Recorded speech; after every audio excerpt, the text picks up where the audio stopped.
नमस्ते दोस्तों, आप सभी लोगों का मेरे इस YouTube चैनल पर स्वागत है। आज की इस वीडियो के माध्यम से मैं आपको मध्य प्रदेश स्थान नियंत्रण अधिनियम 1961 के अध्याय 5 की ऑब्जेक्टिव क्वेश्चन बताएंगे कि अध्याय 5 से किस प्रकार के ऑब्जेक्टिव क्वेश्चन पूछे जा सकते हैं। इस वीडियो से दोस्तों एक भी ऑब्जेक्ट आपके एग्ज़ाम में बाहर नहीं पूछा जाएगा। जितने भी ऑब्जेक्ट पूछे जाएंगे इन्हीं वीडियो से पूछे जाएंगे।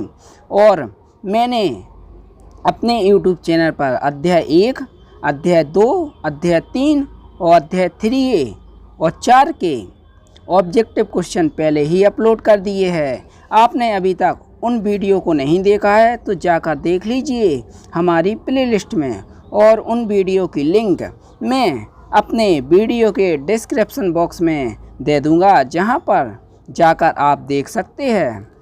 दोस्तों अध्याय 5 है जो वह बात करता है भाड़ा नियंत्रक प्राधिकारियों की नियुक्ति एवं उनकी शक्तियां, कृत तथा अपीलें, यानी कि RCA की नियुक्ति, उनकी शक्ति, कृत तथा अपीलें।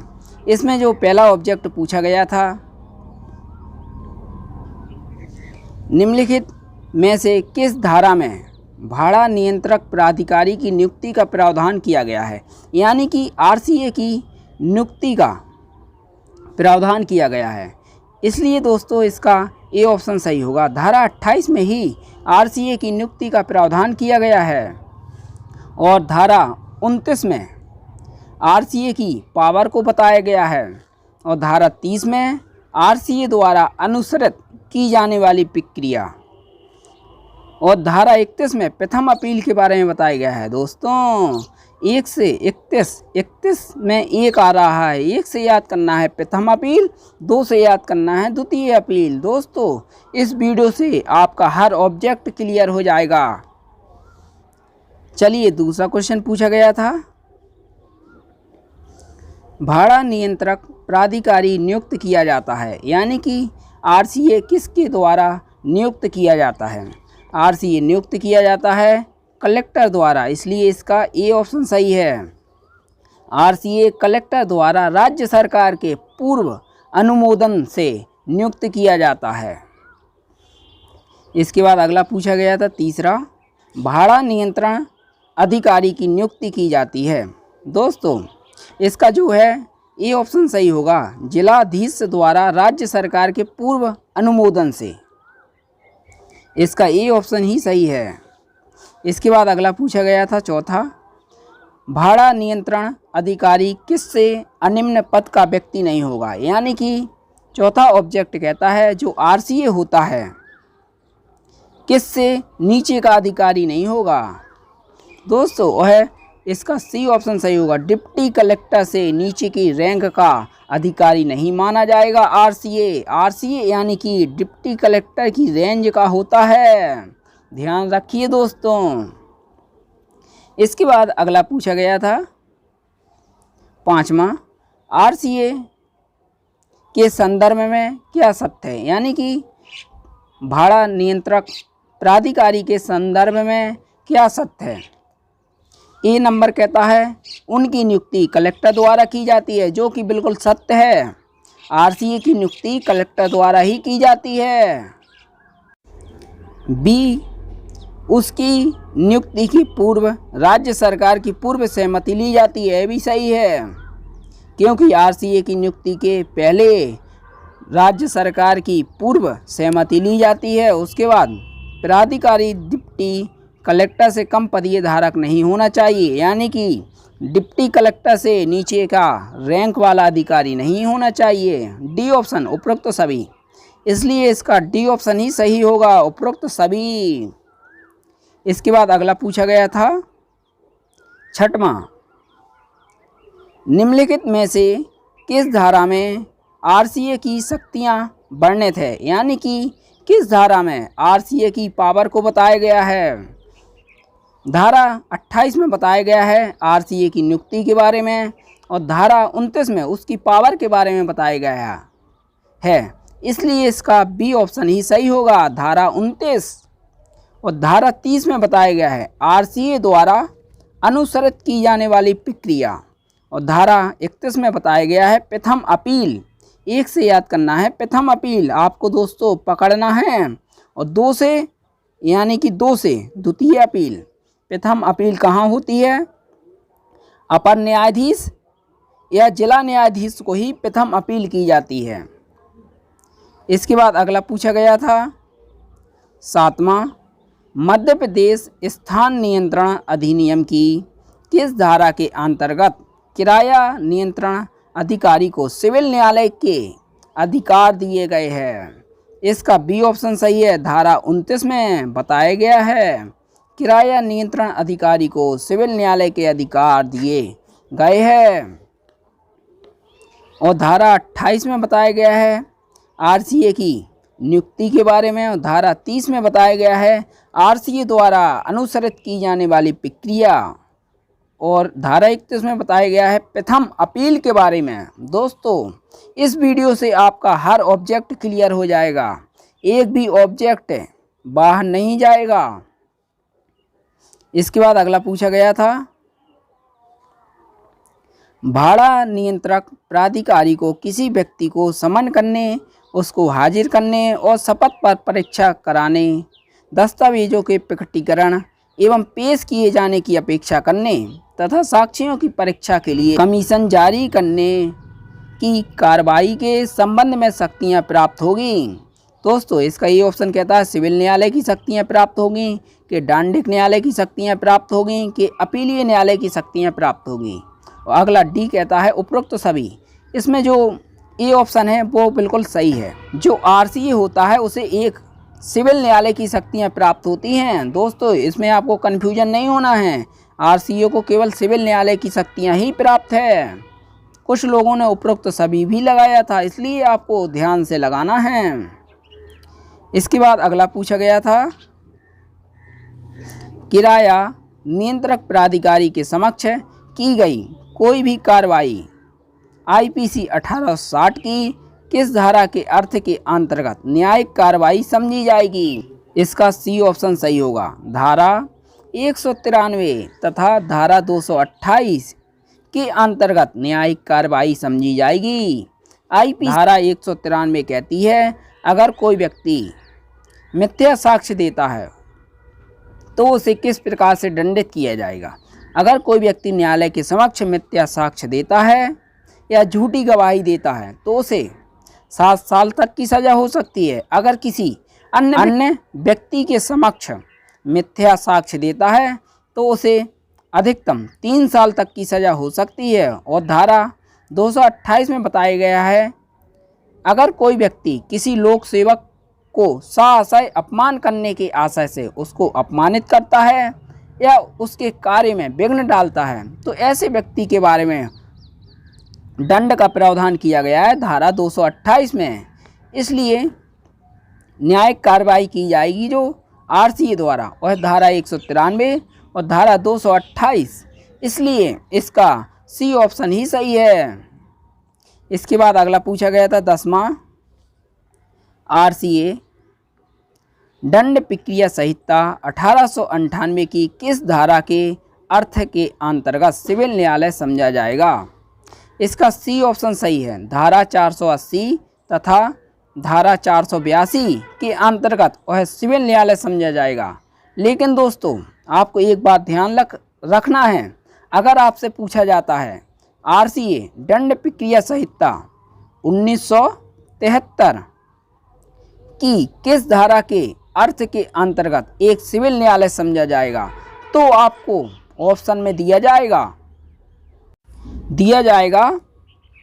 धारा 345 और धारा 382। इसलिए 382 पर ही टिक करना है अगर आपको दंड प्रक्रिया संहिता 1973 दिया जाता है। दोस्तों इस दंड प्रक्रिया संहिता 1898 को धारा 484 के तहत निश्चित कर दिया गया है। इसके बाद अगला पूछा गया था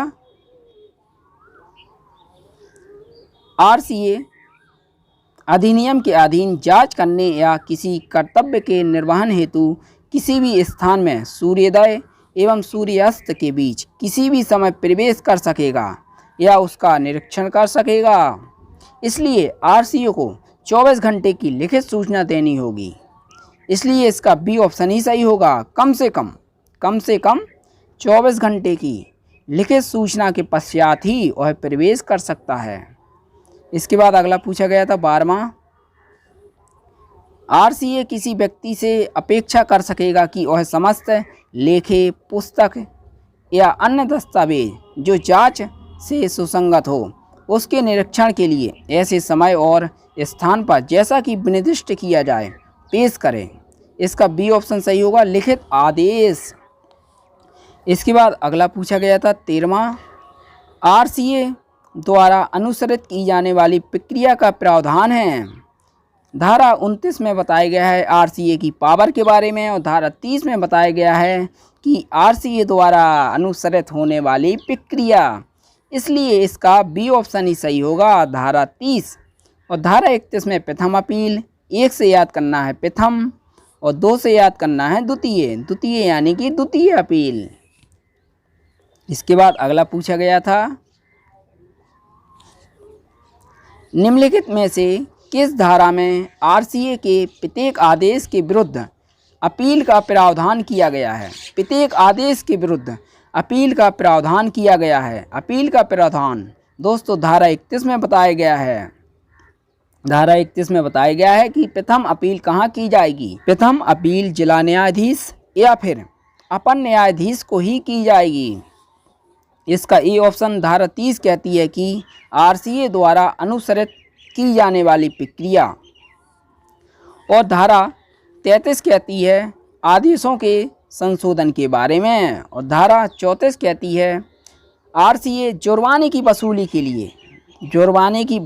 के लिए मजिस्ट्रेट की शक्तियों का प्रयोग कर सकता है। इसके बाद अगला पूछा गया था 15वां, भाड़ा नियंत्रण अधिकारी द्वारा पारित आदेश के विरुद्ध अपील किसे होगी?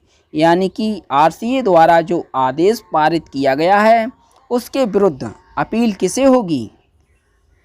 इसका बी ऑप्शन सही होगा, जिला न्यायालय को अपील होगी।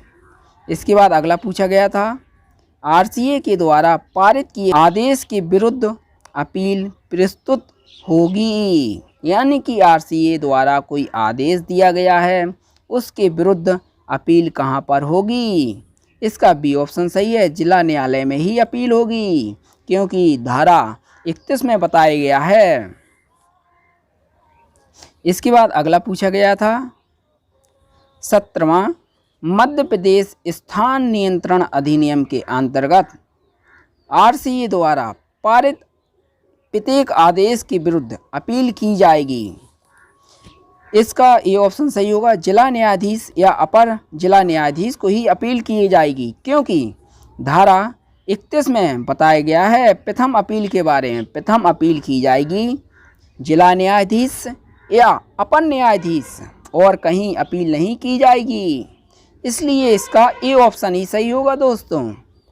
इसके बाद अगला पूछा गया था 18वां, अधिनियम की धारा 10 के अंतर्गत दिए आदेश के विरुद्ध प्रथम अपील होगी। प्रथम अपील दोस्तों जिला जज को ही होगी, इसलिए इसका ए ऑप्शन ही सही है। इसके बाद अगला पूछा गया था, आरसीए के आदेश के विरुद्ध अपील के संबंध में क्या गलत है? इसमें आपको गलत कथन बताना था। यानी कि दोस्तों आरसीए के आदेश के विरुद्ध अपील के संबंध में क्या गलत है? इसका जो ऑप्शन है इसका डी ऑप्शन ही सही होगा, क्योंकि अपील प्रस्तुत करने की परिसीमा 90 दिवस है, जिसमें आदेश की प्रतिलिपि प्राप्त करने के लिए अपेक्षित कालावधि अपवर्जित है। दोस्तों इसका गलत ऑप्शन है डी, क्योंकि 90 दिन नहीं है अपील करने की लिमिट सीमा, 30 दिन है। इसके बाद अगला पूछा गया था 20वां, मध्य प्रदेश स्थान नियंत्रण अधिनियम की किस धारा में द्वितीय अपील का प्रावधान किया गया है? दोस्तों, धारा 31 में प्रथम अपील और धारा 32 में द्वितीय अपील। दो से आपको याद करना है द्वितीय अपील। दोस्तों, यहाँ पर आपको पकड़ना है दो से, यानी कि द्वितीय अपील। और धारा 33 में बताया गया है आदेशों के संशोधन के बारे में। और धारा 34 में बताया गया है कि आरसीए होता है और जुर्माने की वसूली के लिए मजिस्ट्रेट की शक्तियों का प्रयोग कर सकता है। इसके बाद अगला पूछा गया था 21वां, आरसीए के प्रत्येक आदेश के विरुद्ध अपील होगी, यानी कि आरसीए द्वारा जो आदेश दिया गया है तो उसके विरुद्ध अपील होगी। इसका बी ऑप्शन सही होगा। अपीलीय क्षेत्राधिकार के जिला न्यायाधीश या अतिरिक्त जिला न्यायाधीश के पास ही अपील होगी, क्योंकि धारा 31 में बताया गया है प्रथम अपील के बारे में। प्रथम अपील अपर न्यायाधीश या जिला न्यायाधीश को ही होगी। इसके बाद अगला पूछा गया था 22वां, किराया नियंत्रण प्राधिकारी के विरुद्ध अपील होती है। इसका डी ऑप्शन सही होगा। जिला न्यायालय को ही अपील होती है, इसलिए आपको डी ऑप्शन पर ही टिक लगाना है। इसके बाद अगला पूछा गया था मध्य प्रदेश स्थान नियंत्रण अधिनियम 1961 के अधीन किए गए भाड़ा नियंत्रक प्राधिकारी के प्रत्येक आदेश की अपील ... को होगी। दोस्तों, भाड़ा नियंत्रक प्राधिकारी को ही आरसीए कहा जाता है। आपको इस बात को ध्यान रखना है, कन्फ्यूजन नहीं होना है। आरसीए कौन है? भाड़ा नियंत्रक प्राधिकारी, यानी कि 2F में इसकी परिभाषा दी गई है आरसीए की। आरसीए यानी कि फर्जी अधिकारी। इसकी अपील होगी जिला न्यायाधीश को, यानी कि ए ऑप्शन ही सही होगा। इसके बाद अगला पूछा गया था आरसीए के आदेश में प्रथम अपील करने की अवधि निर्धारित है, यानी कि जो आरसीए द्वारा आदेश दिया जाता है उसके प्रथम अपील करने की अवधि निर्धारित की गई है 30 दिन, यानी कि ए ऑप्शन सही है 30 दिन। इसके बाद अगला पूछा गया था भाड़ा संबंधी विवाद के मामले में प्रथम अपील न्यायालय का निर्णय अंतिम होता है, किंतु द्वितीय अपील की अनुज्ञा दी जा सकती है। इसका डी ऑप्शन ही सही होगा, उपरोक्त सभी। इसके बाद अगला पूछा गया था मध्य प्रदेश स्थान नियंत्रण अधिनियम की किस धारा में प्रावधान किया गया है कि आरसीए अन्य आदेशों के निष्पादन के लिए सिविल न्यायालय की शक्तियों का प्रयोग करेगा। धारा 35 में बताया गया है कि आरसीए किसी अन्य आदेश के निष्पादन के लिए सिविल न्यायालय की शक्तियों का प्रयोग करेगा। और धारा 33 में बताया गया है आदेशों के संशोधन के बारे में। और धारा 34 में बताया गया है कि आरसीए जुर्माने की वसूली के लिए मजिस्ट्रेट की शक्तियों का प्रयोग करेगा। इसके बाद अगला पूछा गया था अर्थदंड की वसूली के लिए आरसीए द्वारा किस शक्ति का प्रयोग किया जाता है, यानी कि जुर्माने की वसूली के लिए आरसीए द्वारा किस शक्ति का प्रयोग किया जाता है। जुर्माने की वसूली के लिए आरसीए द्वारा मजिस्ट्रेट की शक्तियों का प्रयोग किया जाता है, धारा 34 में बताया गया है दोस्तों। इसके बाद अगला 28वां, धारा 28 की उपधारा 1 एवं 2 के तहत आरसीए के लिए योग्यता है कि वह डिप्टी कलेक्टर के पद को धारण करता हो। इससे नीचे का पद नहीं होगा आरसीए का, यह बताया गया है धारा 28 की उपधारा 1 एवं 2 के तहत, इसलिए इसका बी ऑप्शन ही सही होगा।